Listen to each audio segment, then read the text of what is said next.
I've been a Resident Evil fan for quite some time now, ever since I rented a copy of 4 on the PlayStation 2, and from there I went out of my way to check out as much as I could of the earlier games, in particular Code Veronica X and Deadly Silence, but I was never able to have a go at some of the more well-regarded early entries like 2 or 3. But now it's been 13 years since I fell in love with the series, and now Capcom has remade Resident Evil 2 for PC and modern consoles, and I couldn't think of anything more fitting to grab as an early birthday present, especially when it turns out this remake is real Game of the Year material. Damn it, stay down! Taking place sometime after the events of the original, Resident Evil 2 takes place in the year of 1998, the golden age of blockbuster video, and Leon Kennedy and Claire Redfield are on their way to Raccoon City for different reasons. Leon is a rookie cop ready to start his first day on the force, while Claire is trying to get in contact with her brother, only for both to end up trapped in the Raccoon City police station in the midst of a zombie outbreak tearing the city apart. Like the original, you're free to choose between playing as either Leon or Claire, but rather than having an impact on difficulty, this choice has an impact on the narrative, such as they'll have different interactions with other characters or progress through character exclusive rooms, as well as find exclusive weapons. Not only does that add variety and replayability, but as a whole the story is well written in a manner similar to that of a 2-part cheesy exploitation film from the 80s or 70s, with healthy doses of camp and genuine tension. I say 2 parts because when you finish one playthrough you've only seen the first half of the story,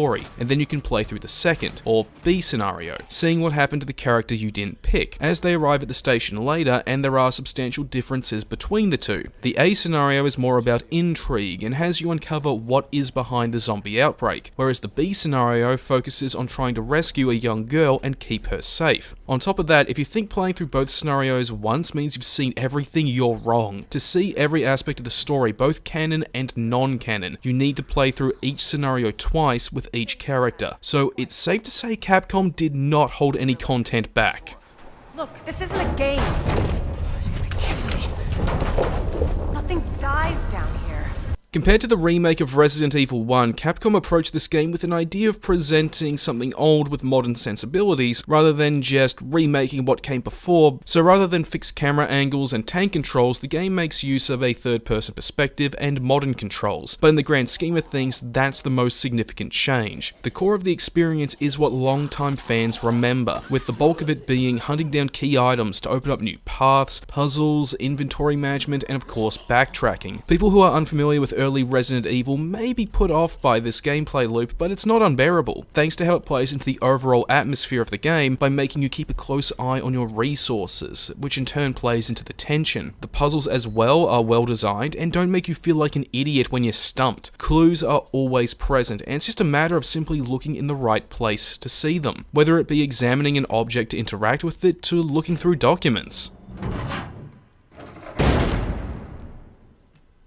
But of course, that's not all Resident Evil has to offer, there's also combat. Capcom decided to go back to what they did for the likes of Revelations 2, rather than continuing the first-person perspective 7 brought to the table, and this works fine. This doesn't mean Resident Evil has gone back to the days of 4, you can move and shoot like in any modern shooter these days, and it feels fine, just don't expect Bulletstorm or Call of Duty levels of action. Ammo is scarce, and you have limited inventory space, so you always need to ration what you've got, or else you're gonna end up in destination fucked.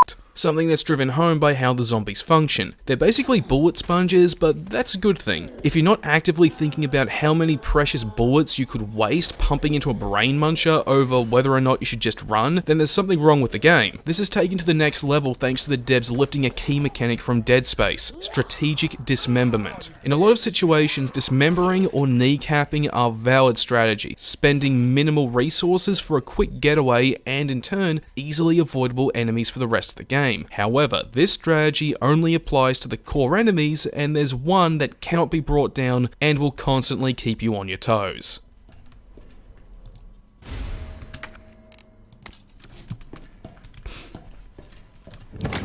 Mr. X, the man who would go on to inspire the franchise icon Nemesis. When he shows up is when you should have a grasp on how everything plays, and you're in a comfortable groove. Then, whatever horror-wrecking comfort you had is crushed, and you're left praying to Hideki Kamiya for mercy. What he does is organically patrol the environment in pursuit of the player, with some scripted encounters thrown in, and he cannot be killed. Every encounter is nerve-wracking, because not only is he genuinely intimidating, but if he gets his hands on you or gets one too many good hits in, it's game over. But the game is fair with how he functions. Making use of the stellar sound design, you're alerted to his presence by booming footsteps that get louder or softer, but you never know exactly how far away he is. He also reacts to the noise you make, and if you run out of ammo, he'll despawn until you've found some fresh resources. But if you're the gambling type, you can try to fight him, but he won't stay down permanently. At most, he'll just be stunned for a while, giving you a chance to run away and put some distance. Mr. X gives the game a great deal of extra challenge that can come close to annoying, but he never feels outright unfair or cheap. He's just an extra challenge that you need to study and learn to overcome. Now, I played this on PC, and I can safely say not only does the game look great, but it also ran butter smooth at all times. In fact, I was blown away at the number of options available for tweaking the graphics, which not only include options for minute details, but real-time measurements, so you can see what it is you're altering. But there's also information on how taxing the settings are on your hardware. And even on the lower settings, the game is pleasing to look at, and one thing I love are all the little touches and finer details. From persistent wound decals on enemies and the player, gradual costume degradation, and even how much detail is in the animations. All of these small details really drives home a sense of pride and passion that we rarely see from the AAA companies these days. Now, I'm sure by now you've noticed that I have been praising this game left, right, and center, and there is a good reason for this. There isn't a lot to complain about, and what I do have to complain about are really just nitpicks, like the 4th Survivor mode. This is a bonus you unlock for beating both scenarios, and it tells the story of Hunk, an Umbrella operative on a mission for the Umbrella Corporation. With this, I was expecting a smaller piece of story content explaining how we got out of Raccoon City, and while that is still the case, it's not story-focused. Rather, it's an action-heavy challenge, which is quite fun and addictive, but it's just not what I was expecting or wanted. The same can be said about the free Ghost Survivors DLC. With this expansion, I thought we were getting a trilogy of bite-sized non-canon stories, but instead, they're narratively light arcade experiences that throw in new enemy types like the Paleheads and conditions to keep the player on their toes. There's also how, to me, the enemies just lack an ick factor. This and 7 were both made in the RE engine, and yet the enemies here just lack this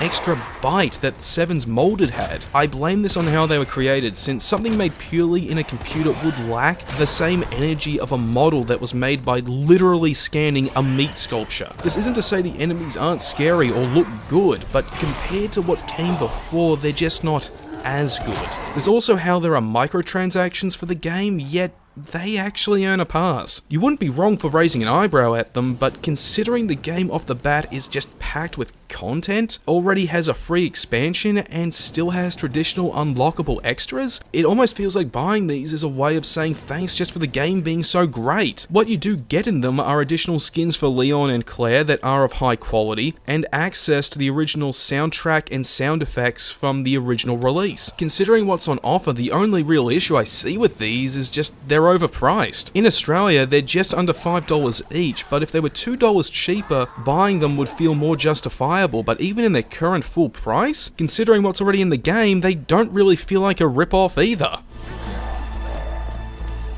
If 7 wasn't already an indication that Resident Evil was back on track, this remake only confirms what we knew. It's frightening and easy to approach, but doesn't sacrifice what it is that made the original 98 release so memorable. Sure, some modern gamers may be put off by how it plays, but it's a case of just keep going and you will get it. Whether you're a series vet or like me came here during the modern era, if you buy this game, you are going to have a horrifyingly great time.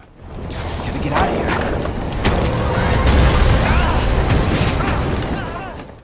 Hey, thanks for watching this video all the way through. I am very thankful for that, and if you really do enjoy the video, then please feel free to also like and subscribe. Now for the next game review, I haven't really decided on one yet. Everything that I've got interest in is either not coming out till the end of next month or doesn't have a release date yet, but I'm sure I'll find something. And in the meantime, I've got a first impressions of Apex Legends in the works. And for movie reviews, I've got one of Alita Battle Angel that I'll be thrashing out as soon as possible. I've got all that and more coming up, so like usual, stick around.